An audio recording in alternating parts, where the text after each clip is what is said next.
But now let's have a look at the mudslinging that we've seen take place today. The infamous Labor Dirt unit is in full swing against Peter Dutton. Multiple reports have emerged in media outlets scrutinising Dutton's legal purchase of shares 17 years ago. His property purchases too. Now, the Prime Minister today pretended he had nothing to do with any of this. Prime Minister, what's wrong with Dutton making money out of property? Haven't you as well? I make no comment about Peter Dutton's matters. That's a matter for him. Prime Minister, in the paper today, did seem Dutton had quite an extensive property and investment portfolio. Does his use of the trust fund pass the pub test? It's a matter for Peter Dutton.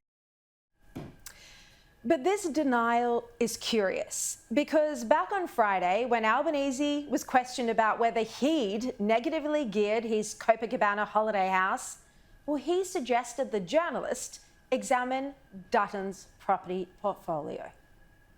You got a lot of flack, possibly unfairly so, on buying a lovely new home in Copacabana. I've never heard you explain before, are you negatively gearing it?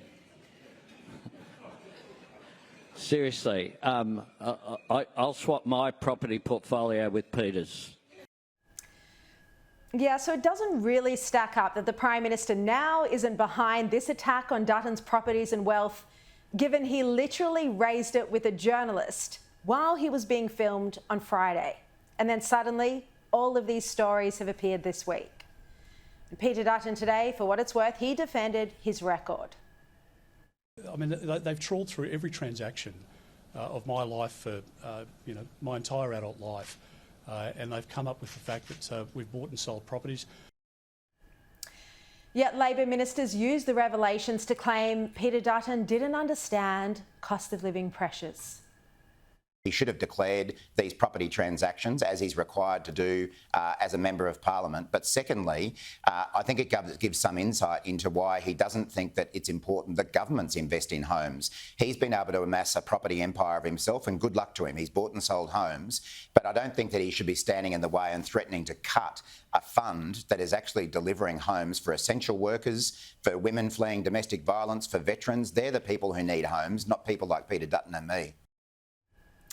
This is typical Labor playbook. Their dirt unit is the best in the business. And I can tell you that as a former Press Gallery political editor. Peter Dutton slammed the Prime Minister over these dirty tactics. The Prime Minister's office is shopping around dirt sheets at the moment. Transactions that go back to when I was 20 years of age, that much is obvious. And I think the Prime Minister's office has tried to shop this story to a dozen journalists. One has picked it up and the others have seen fit not to. I think it reflects poorly on the Prime Minister and the desperation that he's in at the moment.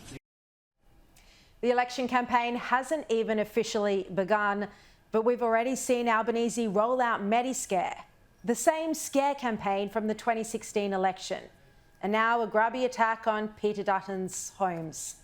And by the way, we still don't have the answer on whether Albanese has negatively geared his properties. That's the question that kicked all of this off, after all.